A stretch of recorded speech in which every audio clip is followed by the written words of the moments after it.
여러분 반갑습니다. 시촌입니다.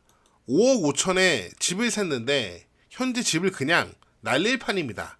세상에 이런 일이 가끔 있어요.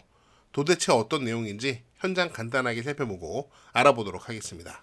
여기는 경기도 김포시입니다. 김포 좋죠. 저도 어렸을 때 김포에 추억이 조금 있는데 지금은 참 많이 변한 것 같습니다.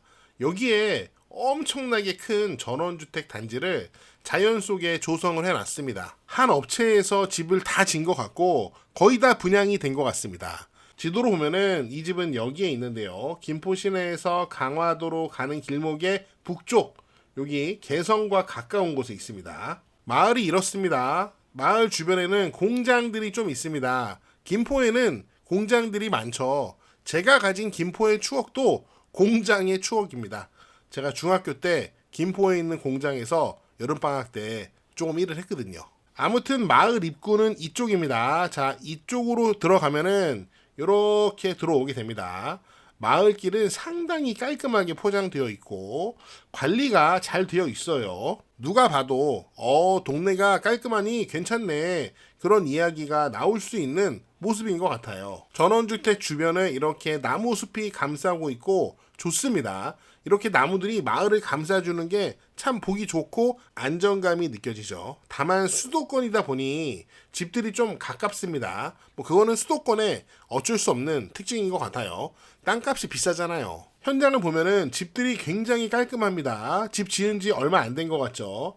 잔디하고 소나무 조경수, 울타리까지 완벽하게 마을을 조성을 해놨어요. 현재 경매에 포함된 물건들을 미쓰고 부동산에서 보는 거예요. 보면 마을 길, 요 도로, 그 다음에 요 집이 앉아있는 4개의 대지, 그 다음에 4개의 집 4개의 가격이 현재 6억 9천만 원입니다. 요 집 4개, 그 다음에 도로까지 포함해서 현재 6억 9천만 원. 원래 감정가는 20억이 넘었어요. 그런데 현재 경매에서 유찰이 돼가지고 가격이 3분의 1 수준으로 떨어진 상황이에요. 건축물 대장을 보면은 철근 콘크리트 구조이고요. 많은 분들이 선호를 하시죠. 경사 지붕입니다. 물론 여기 1층에 2층의 야외 공간은 1층 천장 부분인데 여기는 이제 평 슬라브 지붕이 일부 있고요. 이렇게 경사 지붕도 포함되어 있습니다. 이 집은 2022년에 사용 승인을 받았습니다. 거의 새 집이죠. 현장은 이 정도만 봐도 될 것 같고요. 경매 교호 보겠습니다. 사건 번호 확인하시고 원래 감정가가 20억 정도였는데 현재 최저가는 6억 8,700만 원, 많이 떨어졌습니다. 건물은 집은 4채 합해서 124평이 넘고요. 토지는 전부 합해서 519평 정도 되네요.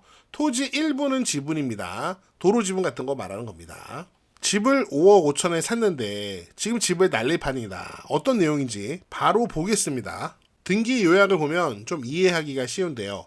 이 집이 2022년도에 사용 승인을 받았다 그랬죠. 그래서 2022년도에 소유권 보존을 했습니다. 어떤 건설업체에서 지어가지고 소유권 보존을 했어요.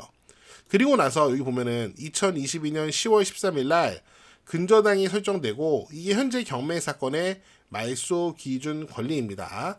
그리고 요 밑에 후행 근저당권이 같은 채권자에 의해서 더 많이 잡혔습니다. 후순위 근저당권이 모두 설정된 다음에 현재 소유자가 이 집을 소유권 이전받게 되는데요. 그 내용을 보니까 가등기에 기한 본등기 이행. 본등기는 2023년 12월 15일이고요. 가등기는 5월 24일. 요 가등기조차 앞에 있는 근저당권보다는 순위가 후순위입니다. 아무튼 이 선순위 근저당권이 있는 집을 샀습니다. 그리고 이 집을 얼마에 샀냐? 등기를 보니까 5억 5천만 원에 샀대요. 여러분 보통 집을 살 때 이미 선순위 근저당권이 있으면 어떻게 계약을 하십니까? 아주 일반적인 케이스는 보통 그 계약서에 이렇게 쓰죠. 중도금을 지급하면 혹은 잔금을 지급하면 즉시 근저당권을 말소시킨다. 이런 특약을 넣는단 말이에요. 혹은 그게 아니면은 집을 사는 매수자가 원래 있던 선순위 근저당권을 인수하는 조건으로 그렇게 계약을 할 수도 있겠죠. 그런데 제가 등기를 확인해 보니까 이 집을 산 사람이 앞에 있는 이 근저당권을 인수한다, 그런 등기는 전혀 되어 있지 않습니다. 아무튼 우리는 이 집을 판 이 건설회사와 2023년도에 이 집을 산 현재 소유자가 매매 계약을 할 때 이 앞에 있는 근저당권에 대해서 어떤 계약을 했는지 몰라요. 다만 현재 이 근저당권이 시퍼렇게 살아 있습니다. 그리고 이 근저당권자가 현재 6억 8,600만 원 달라며 경매를 신청했고요. 만약에 이 집에 대한 새로운 낙찰자가 나타나면은 요 말소 기준 권리와 함께 요 밑에 있는 권리들은 모두 소멸됩니다. 모두 소멸돼요. 그 중에서 이 소유권 이전까지 다 소멸이 된다는 거죠. 왜냐면 이것도 요 말소 기준 권리보다 뒤에 있는 소유권 이전이니까요. 그러니까 낙찰자가 나타나면 집을 5억 5천 주고 샀는데 이 소유권 그냥 날아가는 겁니다. 현재 이 집만 그럴까요? 아닙니다. 여기에 집이 현재 4개 나와 있는데 이 4개의 집 모두 동일한 상황입니다. 등기에 보면은 이 근저당에 공동 담보 목록이 있는데 이렇게 말소된 것들도 있습니다. 하지만 요 4개의 집은 아직 다 공동 담보 목록에 포함되어 있어요. 현황 조사서를 보면은 점유자들이 이거 내가 분양받은 상태이다, 분양을 받은 주택이다, 이렇게 말씀을 하십니다. 그리고 건축물 대장을 봐도 실제로 그 건설회사에서 현재 이 분양을 받은 사람 이름으로 다 소유권이 넘어간 것을 확인할 수 있었어요. 그런데 소유권을 이전 받긴 했지만 경매에서 이 집들이 낙찰이 되면은 요거 싹 다 말소가 되니까 소유권조차 말소가 되는 그런 상황에 놓인다는 거죠. 그렇다면은 이 집을 분양받은 소유자들 입장에서 한번 생각해 보겠습니다. 어떻게 하는 게 좋을까요?